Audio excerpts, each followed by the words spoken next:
Hello बच्चों, कैसे हैं आप सब। आई होप कि आप सब बहुत बढ़िया हैं। आज हम करने वाले हैं आंतरिक मूल्यांकन प्रश्न पत्र अभ्यास प्रश्न पत्र प्रतिभा पर्व का 2021-22।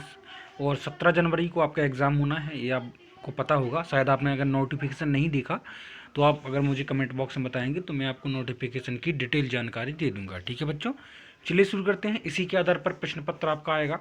ठीक है, तो उसको ध्यान से देखें। मैं तो कहता हूँ कि यही आएगा और डिस्क्रिप्शन में लिंक है, वहाँ से अगर अन्य सब्जेक्ट का कंप्लीट सॉल्यूशन, आपका ब्रिज कोर्स का, भाषा भारती, इंग्लिश रीडर का भी कंप्लीट सॉल्यूशन आपको मिल जाएगा। चलिए बच्चों शुरू करते हैं। देखिए पहला प्रश्न क्या है, वीडियो को कंप्लीट देखें और एक ही क्वेश्चन को ध्यान से सुनें।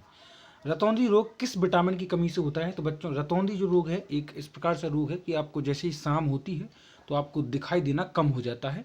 तो ये रतौंधी रोग जो है ना, वो विटामिन ए की कमी से हमको नहीं होता है, वो हो जाता है। ठीक है, विटामिन ए की यदि हमारे अंदर कमी हो जाए तो जो रतौंधी रोग है वो हो जाता है, लेकिन हरी सब्जियां खाने से हम इसको फुलफिल कर सकते हैं। ठीक है, अगला क्वेश्चन, निम्नलिखित में से रासायनिक परिवर्तन का उदाहरण है। देखो बच्चों, दो प्रकार के परिवर्तन होते हैं, एक तो होता है chemical changes and physically changes. मतलब कि रासायनिक परिवर्तन जो है वो केमिकल मतलब जो रिवर्सिबल नहीं हो सकते, जिसको उत्क्रमित नहीं किया जा सकता है।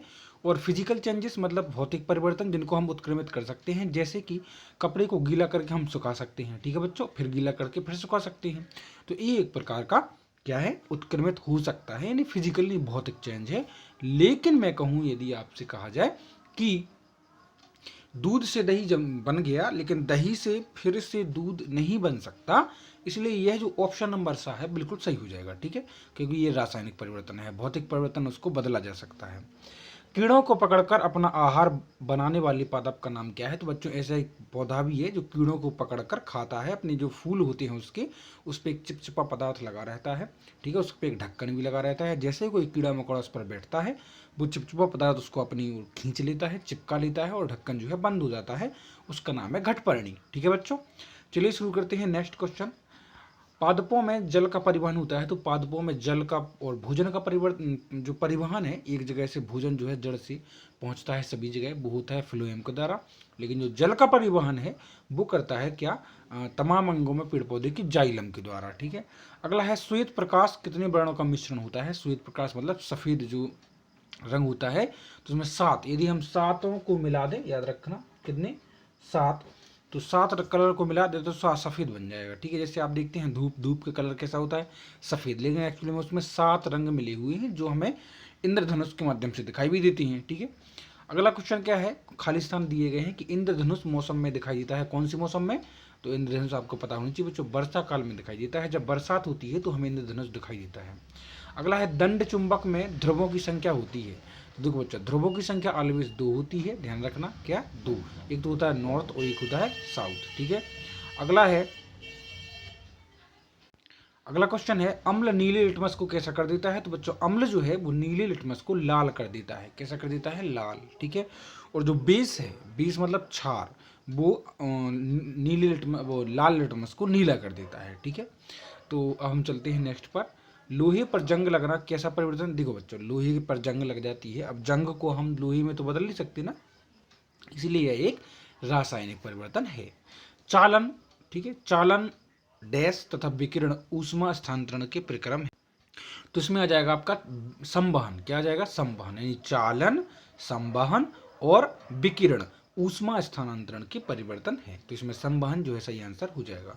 अति लघुत्तरीय प्रश्न पर चलते हैं। तो ठोसों में ऊष्मा स्थानांतरण का प्रक्रम किसके द्वारा होता है। जैसे ठोस कोई चीज है, जैसे आप लोहा है, लोहे को जैसे आप किसी भी मान लीजिए कि यदि आपने गैस पर रख दिया, जलते हुए गैस पर लोहे को, तो आप एक सरा रखेंगे लोहे का, लेकिन वो अगर वो लंबी छड़ हुई लोहे की तो दूसरा सरा भी गर्म हो जाएगा। क्या, कैसे हुआ, क्योंकि वो जो उसमें ऊष्मा थी ना, उसका स्थानांतरण हो गया, उसका पास हो गई वो ऊष्मा, यानी गुड कंडक्टर ऑफ हीट है कौन, लोहा। ठीक है, इसी कहा गया है कि ठोस जो होते हैं, ठोसों में ऊष्मा स्थानांतरण का परिक्रम किसके द्वारा होता है। तो इसका सही आंसर हो जाएगा, इसका सही आंसर हो जाएगा ऑप्शन। ऑप्शन तो इसमें दी नहीं गई, तो इसका सही आंसर लिखेंगे कि ठोसों में ऊष्मा का परिक्रम किसके द्वारा होता है, चालन के द्वारा। ठीक है, किसके द्वारा, चालन विधि के द्वारा, किसके द्वारा, चालन विधि के माध्यम से। ठीक है, नेक्स्ट क्वेश्चन क्या है, देखिए मानव श्वसन क्रिया में कौन सी गैस ग्रहण करते हैं। तो बच्चों आपको लिखना है कि मानव श्वसन क्रिया में ऑक्सीजन गैस ग्रहण करते हैं, O2, ठीक है, ऑक्सीजन। कौन सी? रिलीज कौन सी करते हैं? अपन करते हैं रिलीज कौन सी? कार्बन डाइऑक्साइड, ऑक्सीजन, ठीक है। नेक्स्ट क्वेश्चन क्या है? ओडोमीटर के द्वारा किसकी माप की जाती है? तो बच्चों ओडोमीटर के द्वारा जो है वो दूरी की माप की जाती है, तो लिखेंगे ओडोमीटर के द्वारा दूरी की माप की जाती है। अगला है पत्तियों का हरा रंग किस वर्णक की उपस्थिति के कारण होता है? तो आपको पता होना चाहिए, क्योंकि पत्तियों में क्लोरोफिल पाया जाता है, या फिर उसको अपन हिंदी में बोलते हैं हरित लवक। क्या बोलते हैं अपन? हरित लवक या हरित वर्णक, कुछ भी बोल दो आप, हरित लवक, हरित वर्णक, या फिर क्लोरोफिल। तो क्लोरोफिल वैसे पॉपुलर है, इसलिए क्लोरोफिल, ठीक है, क्योंकि आपको क्लोरोफिल देखने के लिए मिलता है कहाँ? पत्तियों में, इसलिए उसको हरी दिखती है, क्लोरोफिल। इधर मैंने कुछ, इधर फिल, ठीक है। हाँ, किसी एक परपोषी पादप का नाम बताइए। परपोषी पादप वह होता है जो किसी अन्य अपने भोजन के लिए किसी अन्य पर आश्रित रहता है, ठीक है। तो बच्चों मैं आपको बताऊं, घटपर्णी जो आपने देखा है ऐसा पादप है जो किसी अन्य पर आश्रित है, ठीक है। और या फिर आप लिख सकते हैं क्या? अमरबील। अमरबील यदि आपने देखी है मुझे कमेंट बॉक्स में बताएं, क्योंकि पीली पीली बेल होती है और पूरे पेड़ पर छा जाती है। जैसे कोई पेड़ है जी, ठीक है, उस पेड़ पर क्या होते हैं? पीली पीली एक बहुत बारीक धागे के जैसी एक जो है एक बेल होती है, वो पूरे पेड़ पर छा जाती है, उसे वो अमर बेल कहते हैं।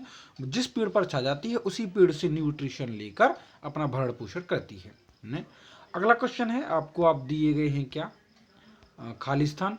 जैसे थल समीर के बहने का समय होता है, तो बच्चों थल समीर जो है, थल समीर याद रखना, वो बहती है कब? थल समीर जो है वो बहती है आपकी दिन में। कब बहती है? दिन में। तो का ऑप्शन का सही आंसर हो जाएगा दिन, ठीक है। अच्छा, जल समीर के बहने का समय क्या है? तो वो हो जाएगा रात, ठीक है। अगला है द्रवों की ऊष्मा स्थानांतरण का प्रक्रम क्या है? तो द्रवों की ऊष्मा स्थानांतरण का प्रक्रम है संवहन, ऑप्शन नंबर ए। अमीबा क्या है? एक कोश की जीव है, याद रखना, ठीक है, एक कोश की जीव। जैसे अपना शरीर जो है कई लाखों, है ना, लाखों करोड़ों कोशिकाओं से मिलकर बना हुआ है, उसी प्रकार अमीबा जो है केवल एक कोश के जीव है। और शक्ल देखने के लिए उपयोग करते हैं, उसका करते हैं हम दर्पण का उपयोग, ठीक है। आई होप कि आपको क्लियर हो चुका होगा। वीडियो को लाइक और चलो सब्सक्राइब करें, डिस्क्रिप्शन में लिंक है, सब आपको मिल जाएगा, ठीक है बच्चों। मिलते हैं आपसे नेक्स्ट वीडियो में जल्दी ही, टेक केयर।